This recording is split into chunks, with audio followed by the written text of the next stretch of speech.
और यहाँ पर आपको अहम खबर से अपडेट करेंगे। दालबंदीन से हमारे नुमाइंदे अली अहमद कमाल की खबर शामिल करते हैं। पीपल्स पार्टी के मरकजी रहनुमा साबिक वफाकी वजीर सेनेटर अलहाज सरदार मोहम्मद उमर गुरगिज से ईद उल अजहा के मौका पर गुरगिज हाउस यकमुच में सियासी व कबायली रहनुमा खलीफा मोहम्मद अनवर नोतिजई, सरदार अब्दुल वदूद नोतिजई, मीर नौशेरवान खान नोतिजई, हाजी तवक्कल खान जोशनजई, मीर नौरोज़ खान नोतिजई, कबायली रहनुमा हाजी अब्दुल हमीद रैकी, मलिक अताउल्ला हसनजई, हाजी मोहम्मद सिद्दीक पोपलजई, हाजी मोहम्मद दिलदार पोपलजई, बाबू मलंग शाह शेरजई, ज़िला खारान के कबायली रहनुमा हाजी महमूद कुमरानी, यकमुच के कबायली रहनुमा मलिक नूरुल्लाह कुमरानी, दालबंदीन के शकील अहमद गुरगिज, मकबूल अहमद गुरगिज और दीगर मुतबरीन ने मुलाकात की।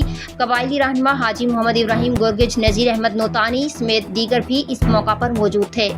इस मौका पर पीपल्स पार्टी के मरकजी रहनुमा साबिका वफाकी वजीर नौमुंतखब सेनेटर सरदार मोहम्मद उमर गुरगिज ने कहा कि पीपल्स पार्टी की हुकूमत अवाम की तकदीर बदलने के लिए कोशां है। सदर मुमलिकत आसिफ अली जरदारी बलूचिस्तान की तरक्की और खुशहाली के ख्वाहां हैं। मुल्क में इनकलाबी तरक्की का ख्वाब पीपल्स पार्टी के बगैर अधूरा है।